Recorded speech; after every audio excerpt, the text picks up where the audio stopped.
अमरं काशिकापुराधिनाथ कालभैरवं भजे कालभैरवं भजे कालभैरवं भजे. स्तुती केली. कसे आहे तुम्ही?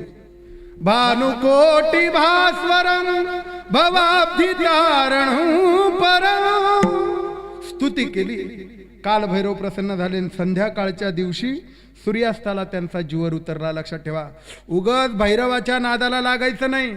एखादा जर आपल्यातला 150 आणा म्हटला ना, मी भैरवाच्या पूजेला जात नाही, तो रात्रीतनं मूळव्याध उठवतो. विठाला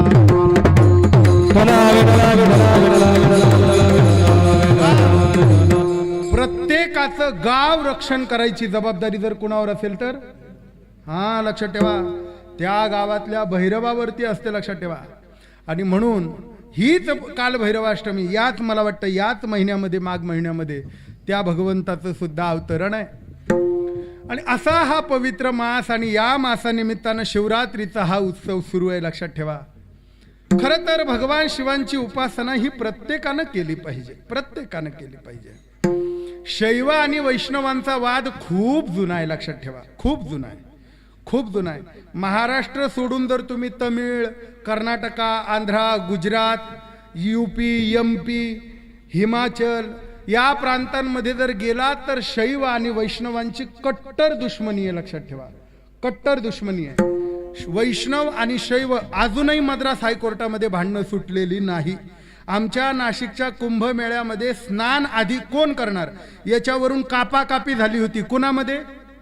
शैव आणि वैष्णवांमध्येच मारामारी झाली होती. महाराज, चिमटे तलवारी एकमेकांना कापलं होतं साधूंनी. म्हणजे शैव आणि बैराग्यांचं भांडण तेव्हाही झालं. म्हणून नाशिकच्या त्र्यंबकच्या कुंभमेळ्यामध्ये निर्वाळा दिला की शैवांनी त्र्यंबकला आंघोळी करा आणि वैष्णवांनी रामकुंडावरती नाशिकला आंघोळी करा, असा निर्वाळा दिला. का? कारण कट्टरता, कट्टर दुश्मन हे एकमेकांचे. कोण? शैव आणि वैष्णव. रोटी व्यवहार होत नसे, बेटी व्यवहार होत नसे. कळतं ना तुम्हाला रोटी बेटी व्यवहार? हा, अजिबात नाही. शिवांचा घरच्या, शैवांच्या घरचं अन्न खायचं नाही वैष्णवांनी. शैवांच्या घरची पोरगी वैष्णवांनी करायची नाही. काय झालं म्हणले, एका ठिकाणी पोरीच मिळत नव्हत्या म्हणून चुकून एका शैवाची मुलगी वैष्णवाच्या घरात दिली. आणि वैष्णवाच्या घरात दिल्यानंतर दुसऱ्या दिवशी सकाळी पोरगी उठल्यावर बायांना पहिलं काम काय असायचं? सारवण करायचं. सकाळी बिचारी ती पोरगी उठली, आवरलं, दळण बिळण केलं आणि सारवत बसली. नवीन नवरी, तिचा सासरा दात घासत बसला होता. त्यानं बघितलं ही शैवाची पोरगी आहे, आडवं सारवते. आता सारवतात आडवंच ना, तसं सारवतच नाही म्हणा तुम्ही. पण सारवतात कसं? असं सारवतात नाही का? उजव्या बाजूची बाई असेल तर उजवं सारवते आणि डाखोरी बाई असेल तर डावं सारवते. बरोबर आहे की नाही? आणि मग ती पोरगी सारवत बसली होती. सारवता सारवता सासऱ्यानं बघितलं ही आडवं सारवते. ते सासरा कावला तिच्यावर, हे पोरी, हे काय शैवांचं घर आहे का आडवं सारवायला? मग उभं सारवायचं म्हणले, आपण वैष्णव आहेत उभ्या गंधावाले, असं उभं सारवायचं. ती कट्टर शैवाची ती पोरगी होती. म्हणली, मामाजी आपण आजपासून मी उभं सारवते, पण आपण कट्टर वैष्णव आहे, आपण दात सुद्धा आडवे नाही घासायचे, उभे घासायचे म्हणणे. म्हणजे बाहेर गेलं तर हे भांडणं अजूनही आहेत. पण हे भांडणं महाराष्ट्रात नाही, कारण संतांनी शिकवलं हरिहरा भेद भेद हरिहरा भेद भेद हरिहरा भेद हरिहरा भेद हरिहरा भेद हरिहरा भेद हरिहरा भेद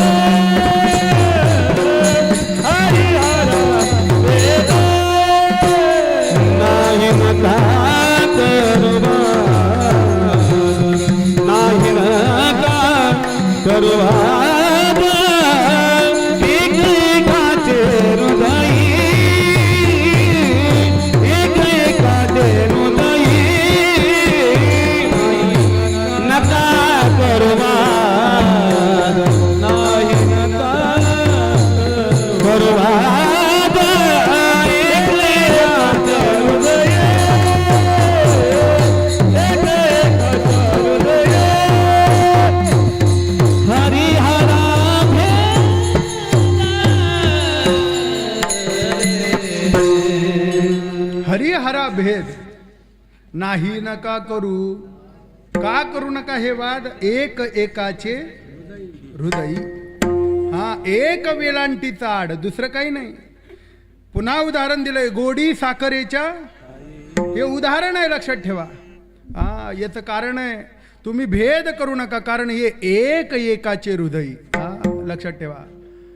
आणि म्हणून भगवान शिव यांची उपासना वैष्णवांनी केली पाहिजे. महाराज म्हणतात एकादशी करतो पण सोमवार करत नाही.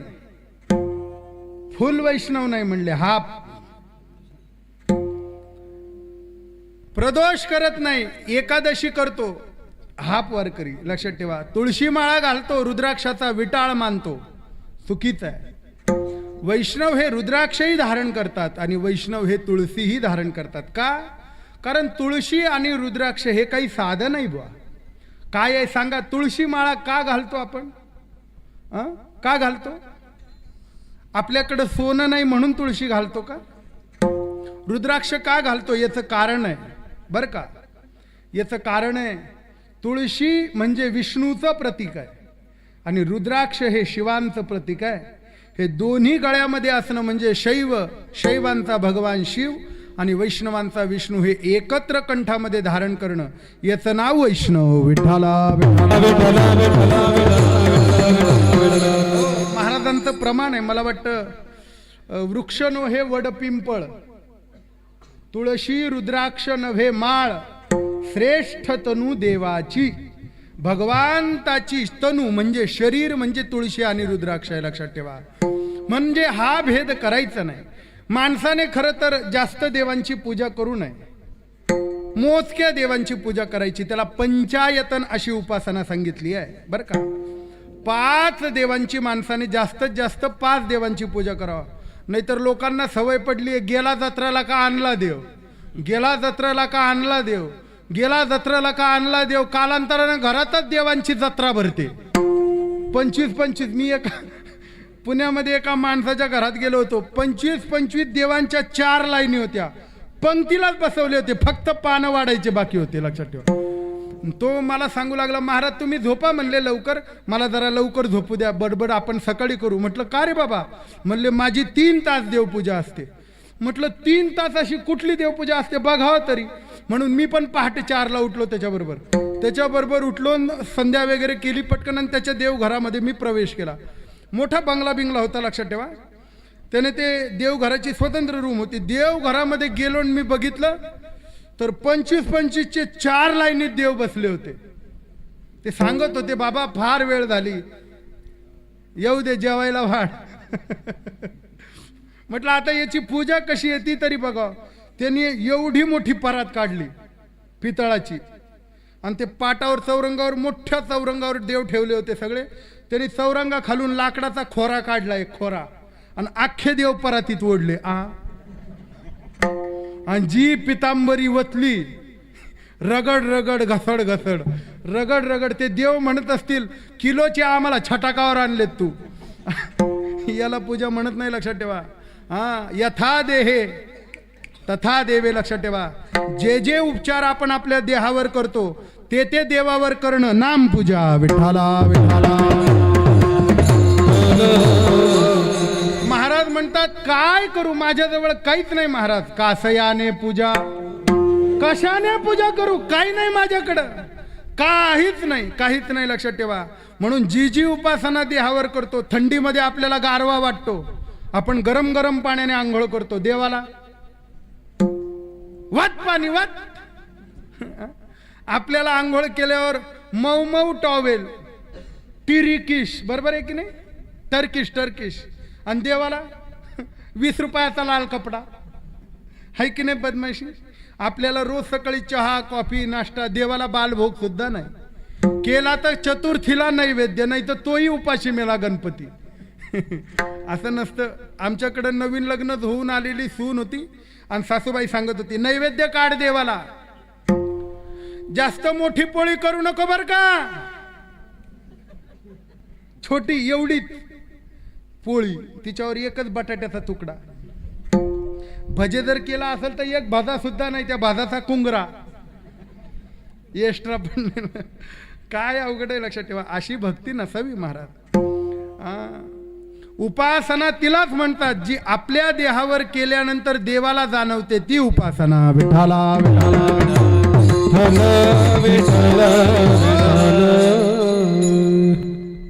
आमच्याकडे नित्य साधनेचे गोपालजी आहेत, लड्डू गोपालजी, कन्हैया आहेत. वृंदावनमध्ये काही काळ साधना करत असताना बाणलिंग आणि त्याची उपासना होती. काशीची थंडी तर जे गेले थंडीत त्यांनाच माहिती महाराजा. काशीची थंडी भयंकर आणि काशीचा उन्हाळाही भयंकर. सहज कालांतराने उन्हाळ्याचे दिवस होते ना, अचानक नित्योपासना देवाची करायची राहिली. देवाला निजवलं, शेजारती झाली, अभंग झाला आणि देवाला तशीच पेटी बंद केली. मी झोपलो. थंडीचे दिवस नव्हते तरी 3-3 ब्लँकेट अंगावर घेतले तरी थंडी जाईना. का असं होतंय विचार केला तेव्हा पेटी उघडल्यावर लक्षात आलं की कन्हैयाजी आणि बाणलिंगाच्या अंगावरती वस्त्र टाकायचं आपण विसरलोत. जेव्हा आपण शरीराने उपासना करायला सुरुवात करतो त्याचे प्रत्यक्ष अनुभव शरीरालाच येतात. विठ्ठला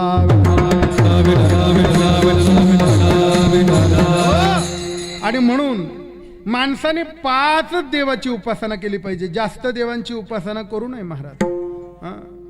कुठले कुठले 5 देवता? पहिली गणपती, दुसरे सूर्य, तिसरी शक्ती भगवती जगदंबा, चौथे विष्णू आणि 5वे शिव. कसाही क्रम लावा.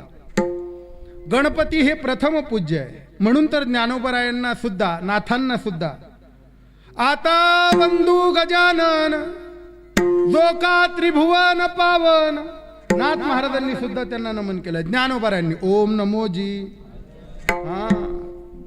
वेद प्रतिपाद्या जय जय स्वसंवेद्या आत्मरूपा. पुढे देवा तुझी गणेश. लक्षात ठेवा भगवान एकदंताला वर्णन केलंय. तुकोबाराय, नाथराय सगळेच संत. का? कारण ही प्रथम पूज्य देवता आहे. आणि म्हणून गणपतीची उपासना केली पाहिजे. त्यातल्या त्यात कुठल्या गणपतीची उपासना केली पाहिजे म्हणले? उजव्या सोंडीचा का डाव्या? तुमच्याकडे कस काय डाव्या? बदमाश. उजव्या सोंडीचा का नाही सांगा बरं? मुद्गल पुराणात आलेली कथा आहे. मुद्गल पुराणामध्ये असं वर्णन आहे, गणपती बाप्पांना जेव्हा भूक लागायची तेव्हा त्यांची सोंड डावीकडे जायची, उजवीकडे जायची. आणि गणपती बाप्पांचं पोट भरलेलं असायचं तेव्हा ती सोंड डावीकडे जायची. म्हणजे आईने मुलाला पाहिलं की कळायचं माझं बाळ उपवाशी आहे का, पोट भरलेलं आहे. डावीकडे सोंड दिसली की समजायचं खेळू द्या, आणि उजवीकडे ती सोंड वळाली की समजायचं याला भूक लागली आहे. म्हणजे आपण घरामध्ये कुठला गणपती ठेवतो? भूक लागलेला का पोट भरलेला? पोट भरलेला. म्हणजे चतुर्थीला दिलं तर दिलं, नाही तर ते बी नाही, है की नाही? का? कारण उजव्या सोंडीचा गणपती घरात ठेवला का त्या माणसाला रोज त्याची उपासना करावी लागते. रोज स्नाना दानादी कर्म आहेत, रोज बालभोग आहे, रोज नैवेद्य आहे, रोज पुन्हा संध्याकाळी तिन्ही सांजेला साखर फुटाणे, शेंगदाणे, गूळ, पुन्हा रात्री काहीतरी दूध असं द्यावं लागतं. म्हणून लोक आळशी डाव्या सोंडेचा गणपती घरात आणा म्हणतात. पोट भरलेला द्यायचं तर द्यायचं, नाही तर नाही द्यायचं. तसं उपासना नसते, लक्षात ठेवा. म्हणून गणपती मुद्गल पुराणामध्ये भगवान गणनायकाविषयी जे वर्णन केलंय ते वर्णन असं आहे, लक्षात ठेवा. गणानाम पती इति गणपती. जो गणांचा अधिष्ठित आहे, जो पती आहे, जो सेनापती आहे, या न्यायाने जो देवतांचं सेनापतित्व करतो तो गणपती. त्याची उपासना प्रत्येक मुलाने करावी, प्रत्येक विद्यार्थ्याने करावी. का? तो सिद्धीचा आणि बुद्धीचा कोण आहे? दाता आहे, लक्षात ठेवा. म्हणून गणाधीश जो ईश सर्वा गुणांचा, मुळारंभ आरंभ तो निर्गुण. लक्षात ठेवा. गोड गणपतीची उपासना केली पाहिजे. दुसरी देवता आहे सूर्य. प्रत्येकाने सूर्याची उपासना करावी, प्रत्येकाला लाभ आहे. विद्यार्थ्याने सूर्याची उपासना केली बल वाढतं, लक्षात ठेवा, आरोग्य वाढतं. सौभाग्यवती स्त्रीने सूर्याची उपासना केली नवऱ्याचं आयुष्य वाढतं, स्वतःचं आरोग्य वाढतं, लक्षात ठेवा. पुन्हा वृद्धाने, रोगी माणसाने सूर्याची उपासना केली, रोगमुक्त होतो. जो दरिद्री आहे त्याने सूर्याची उपासना केल्यास श्री प्राप्ती होते. म्हणून रामदास स्वामी सौर जे उपासक आहे ते सूर्याकडे बघता बघता दिवस घालवतात. त्यांना जेवणाची सुद्धा गरज नाही, सूर्याच्या किरणाने ते भोजन करतात. लक्षात ठेवा. जयाच्या रथा एकची चक्र पाहे, नसे भूमी आकाश मंडप काहे, असे पांगुळा सारथी जा रथाला, नमस्कार त्या सूर्यनारायणाला. सूर्योपासना आहे. तिसरी उपासना केली पाहिजे विष्णूची. वैष्णव आहेत आपण, केली पाहिजे. लक्षात ठेवा. मुख्य महाविष्णू चैतन्याचे मूळ. का? कारण भगवान विष्णू आणि भगवान शंकर यांचे दोन संप्रदाय सध्या कार्यरत आहे. आदिनाथ गुरु सकळ सिद्धांत हा शिवांचा संप्रदाय आहे, आणि दुसरा संप्रदाय आहे विष्णूचा. नाथांच्या परंपरेमध्ये हरिपाठ झाल्यावर म्हणायचा अभंग, विठ्ठला विठ्ठला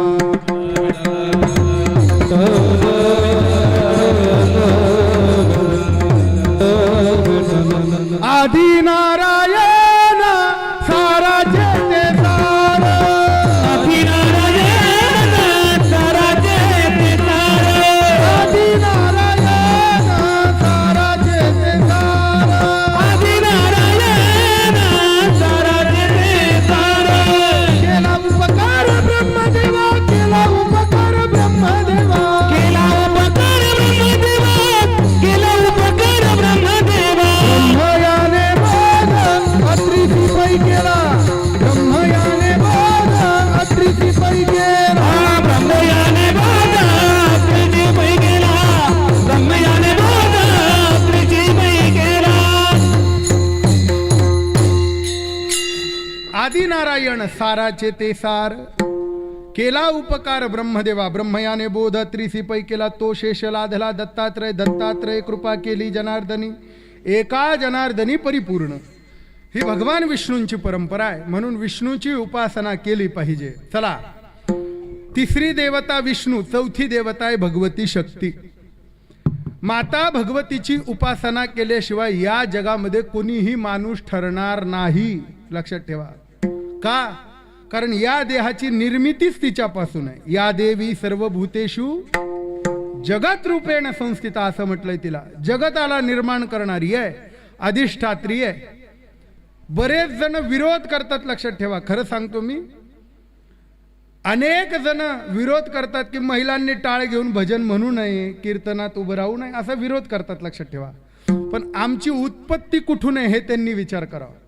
जे असं म्हणतात ना आम्हाला महिला चालत नाही, त्यांनी असं म्हणायचं आम्ही जन्म सुद्धा महिलांच्या पोटातून घेणार नाही. मग काय ढगातून पडताव काय? येडी हळद वरतून पडताल आकाशातून? लक्षात ठेवा. का? ती या जगाची मातृशक्ती आहे, तीच या जगाची अधिष्ठात्री आहे. म्हणून महाराष्ट्रात 3.5 पीठाचं दर्शन नंतर करायचं. 3.5 पीठ पहिले घरात आहेत. माहिती आहे का तुम्हाला? माहिती आहे? पहिलं पीठ आहे आई, दुसरं पीठ आहे बहीण, तिसरं पीठ आहे बायको, ना अर्ध शक्तीपीठ आहे पोरगी. कळलं का? हे 3.5 शक्तीपीठ आहे घरातले. पहिले यांची बघा ना त्यांना कसं कौतुक आहे त्यांचं. एकाने तरी टाळी वाजवली बघा, किती बदमाश आहेत बघा. घरी गेल्यावर बघा यांना एकेकाला. लक्षात ठेवा. खरं तर ही भगवतीची आराधना प्रत्येकाने केली आहे महाराज. कोण राहिलंय सांगा? त्या शिवांना सुद्धा ही सृष्टी निर्मिती करण्याकरता शक्तीचा आधार घ्यावा लागला. विठ्ठला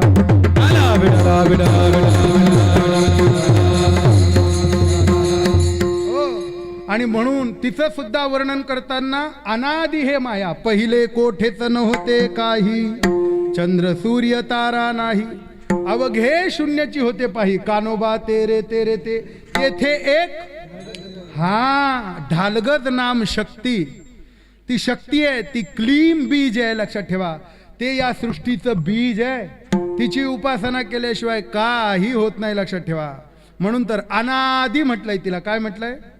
अनादि निर्गुण हा लक्षात ठेवा, ही अनादी आहे लक्षात ठेवा.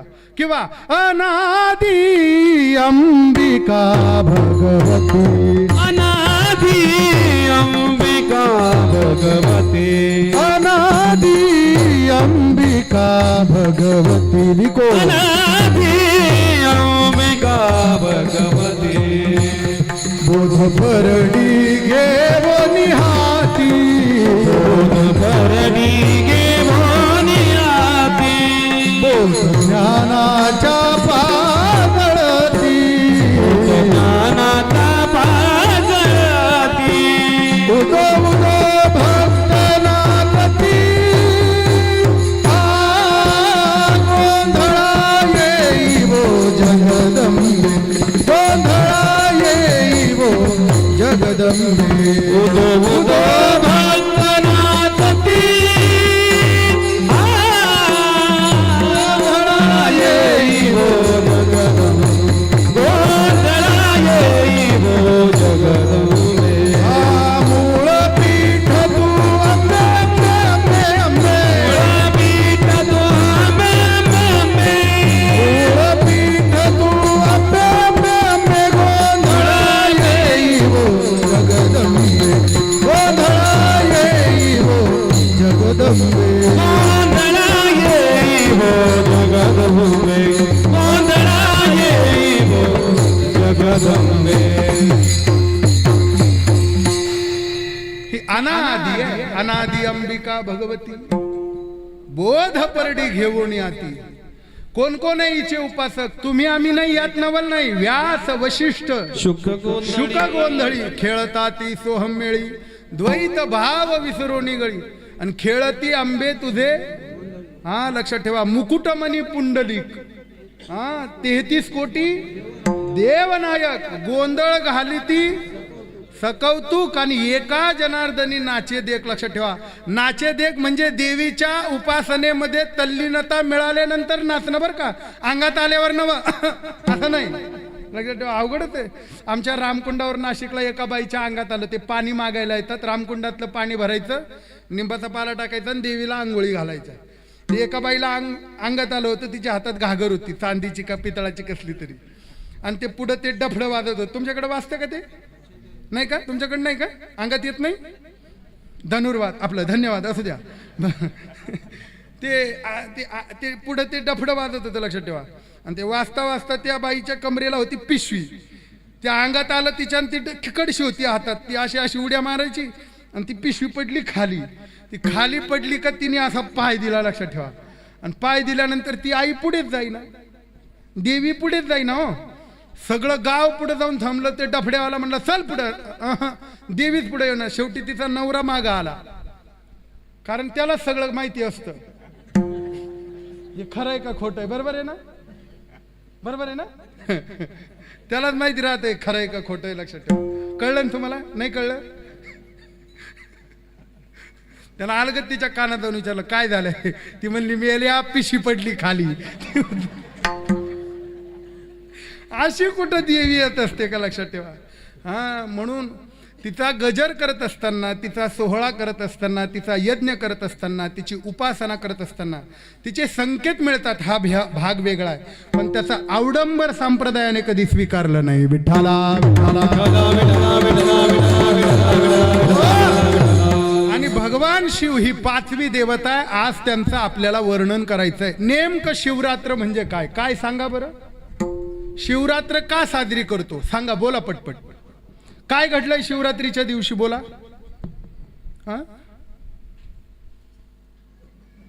मग का तुम्ही खिचडी खायला या शिवरात्र धरली होती का काय? काही बोला जरा. शिवरात्र म्हणजे काय? सोबदार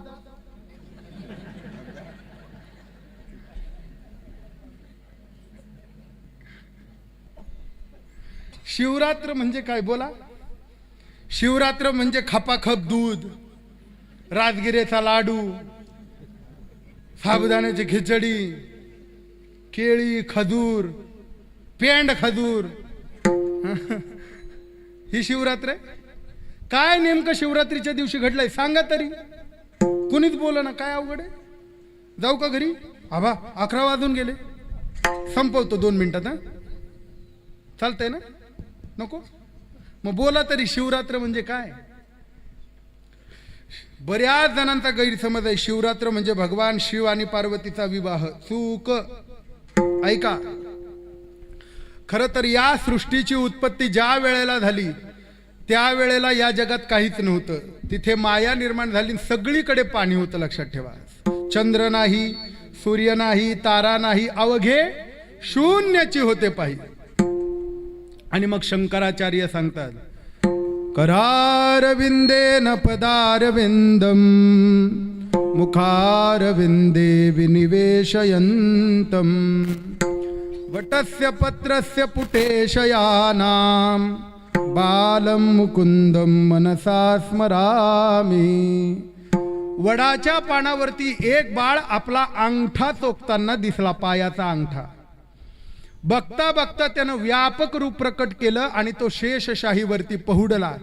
1000 वर्ष त्यानं तप केलं आणि 1000 वर्षानंतर त्याच्या नाभी कमळातनं ब्रह्मदेव जन्माला आले. लक्षात ठेवा, कमळ जन्माला आलं नाभीतनं, बरं का. हां, आमच्या पैठणकर फडावरती आरती आहे. त्याचे पाय कसे, नाभी कमळ कसे, मुख कमळ कसं आहे, त्याच्यात नाभीचं वर्णन करताना असं वर्णन दिलंय, नाभी कमळ ज्याचे ब्रह्मयाचे स्थान. नाभी कमळ जाचे ब्रह्मयाचे स्थान.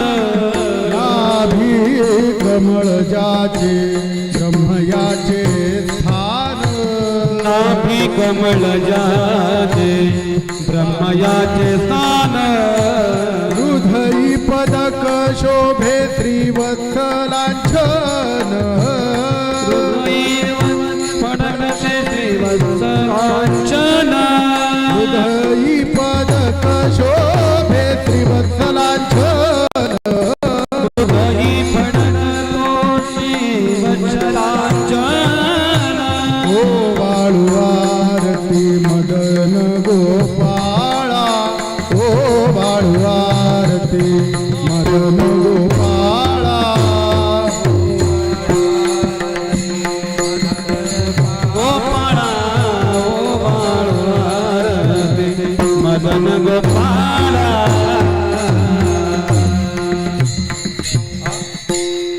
नाभी कमळ ज्याचे ब्रह्मयाचे स्थान. हृदयी पदक शोभे श्रीवत्सलांछन. ओ बाळू आरती मदन गोपाळा. ओ बाळू आरती.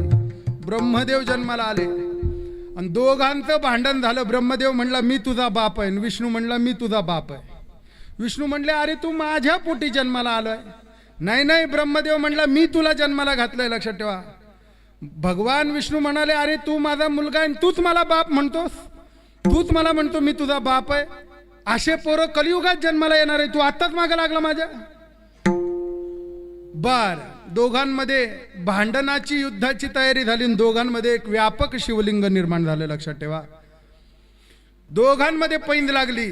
जो या शिवलिंगाचा आरंभ सापडेल तो मोठा.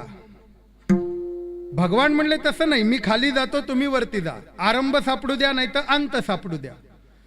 दोघांना जो सापडेल तो मोठा, काही हरकत नाही. ब्रह्मदेवाने हंसरूप धारण केलं. ब्रह्मदेव गेला उडत. नाही कळलं? उडत उडत कुठं गेला? 21व्या स्वर्गात गेला. लक्षात ठेवा. हा, भूरलोक, भवरलोक, जनोलोक, तपोलोक, सत्यलोक, ब्रह्मलोक, इंद्रलोक, अनेक लोक करत करत तो 21व्या स्वर्गात गेला, पण आरंभ सापडेना. विष्णू वराह रूप धारण करून तल, वितल, सुतल, तलातल, रसातल, महातल, पाताल 7व्या पाताळात गेले, पण अंत सापडेना. दोघही हे वरती आले, आपलं खालून वरती आले, आणि ते 21व्या स्वर्गातून विचार करतात आता काय करायचं. तिथं केतकी नावाचा वृक्ष होता. त्या केतकीला सांगितलं तू खोटं बोलायचं, मला आरंभ सापडला, मी तुला साक्ष म्हणून नेतो. ठीक आहे म्हणले. केतकीला खाली आणलं आणि सांगितलं ब्रह्मदेवाने मला आरंभ सापडला. साक्ष हे बघा, हा केतकी वृक्ष. केतकीने सांगितलं सापडलं. हो हो, आरंभ सापडला. दोन्ही खोटं बोलले. भगवान विष्णू म्हणले काही हरकत नाही, तुम्ही मोठे, मी तुमच्या पाया पडतो. विष्णू वाकायला गेल्यानंतर त्यांच्यामधनं एक ध्वनी निर्माण झाला. ब्रह्मा खोटं बोलतोस, कुठला आरंभ सापडला तुला? अरे मी कुणालाही सापडलो नाही. लक्षात ठेवा, मी अनादी आहे, माझा आदी अंत कोणी पाहू शकत नाही. खोटं बोलतो, जा, तुझी पूजा या जगात होणार नाही. ब्रह्मदेवाला श्राप दिला. तुम्ही आहे तरी कोण? म्हणाले मी लिंग स्वरूप आहे, माझी उपासना करा. आणि म्हणून भगवान शिवांच्या लिंगाची पहिल्या रात्री ज्या दिवशी ब्रह्मदेवाने आणि विष्णूने पूजा केली तो दिवस म्हणजे महाशिवरात्र आहे. विठ्ठला विठ्ठला पहिल्या दिवशी त्यांनी स्तुती गायली. लक्षात ठेवा, ब्रह्म मुरारी सुरार्चित लिंगम निर्मल भासित शोभित लिंगम कामदहन करुणाकर लिंगम तत्प्रणमामि सदा शिवलिंगम. मध्यमात नव्हतं ते, असू द्या. आणि म्हणून सगळ्यांनी पूजा केली. तो दिवस शिवरात्रीचा आहे. मग त्या शिवांचं स्वरूप आहे तरी कसं? महाराज सांगतात पहिल्याचे भस्मबुटी वृंदामाळा भस्मबुटी वृंदामाळा भस्मबुटी वृंदामाळा भस्मबुटी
महादेवाची उपासना सांगितली आहे. म्हणाले त्यांचं स्वरूप कसं आहे? भस्म उटी रुंडमाळा भस्म धारण करतात. लक्षात ठेवा, अनेक प्रकारचे भस्म आहेत बरं का. भस्म अनेक प्रकारचे आहेत. वेदाग्निजनित भस्म आहे, देवाग्निजनित भस्म आहे, मंत्राग्निजनित भस्म आहे, गौर भस्म आहे, ताम्र भस्म आहे, रत्न भस्म आहे, चूड भस्म आहे, वेदिक भस्म आहे, वेदानुंग भस्म आहे, सुवर्ण भस्म आहे, रजत भस्म आहे, पीत भस्म आहे, गौर भस्म आहे, काष्ट भस्म आहे. अनेक प्रकारचे भस्म आहेत. प्रत्येक भस्माचा वापर वेगळा आहे. नाग भस्म आहे, मणी भस्म आहे, अनेक प्रकारचे भस्म आहेत. लक्षात ठेवा, अनेक प्रकारचे. काही भस्म माणसाच्या उपयोगासाठी आहे, ज्याला डोळ्याचे विकार आहे, दृष्टी दिसत नाही, त्याने अंजन भस्माचा वापर करावा. ज्याला बुद्धी आठवत नाही, ज्याची तल्लक बुद्धी करायची आहे, त्याने सुवर्ण भस्म खावं. त्याचं आरोग्य नीट राहतं, बुद्धी वाढते. सुवर्ण भस्म स्वस्त आहे, लक्षात ठेवा. 17,000 रुपयाचं 1 ग्रॅम आहे. खरंच आहे, सुवर्ण भस्म स्वस्त आहे. तुम्हाला विकत घेतलं की त्याची किंमत मिळते. निसर्गानं फुकट दिलंय सुवर्ण भस्म. माहिती आहे तुम्हाला? देशी गाईच्या 35 लिटर गोमूत्रामधनं 1 ग्रॅम सुवर्ण भस्म माणसाला मिळतं. जर वर्षात 35 लिटर मूत्र पिलं, गोमूत्र, तर 1 ग्रॅम सुवर्ण भस्म खाल्ल्याचे गुण माणसाला मिळतात.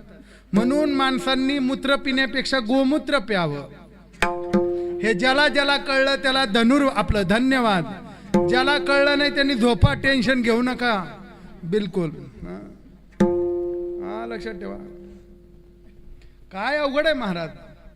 देशी गायच्या बरं का, पण जर्शीच्या नव्ह. जर्शी ही गाय नाही, ती जर्शिकच गाय. कळलं का तुम्हाला? ती गाय किती आहे? जर्शीच गाय आहे ती, पूर्ण गाय नाही. लक्षात ठेवा. थोडीच गाय, बाकीचं डुक्कर आहे सगळ्यात. ठेवा हायब्रिड. बघा तुम्ही. म्हणून जर्शीचं दूध पिणारे जास्त. देशी गाय कशी पळती, काना येते का हातात. जर्शी इकडच्या खुट्यावरून बांधा, तिकडच्या खुट्ट्यापर्यंत सुद्धा जात नाही. आणि मालकानं तिचं शेण आवरताना उगा धक्का दिला, ती मालकाला हानती का नाही? चालतच नाही ती गाय. ती गाय चालत नाही, मग तिचं दूध पिणारे कसे चालतील?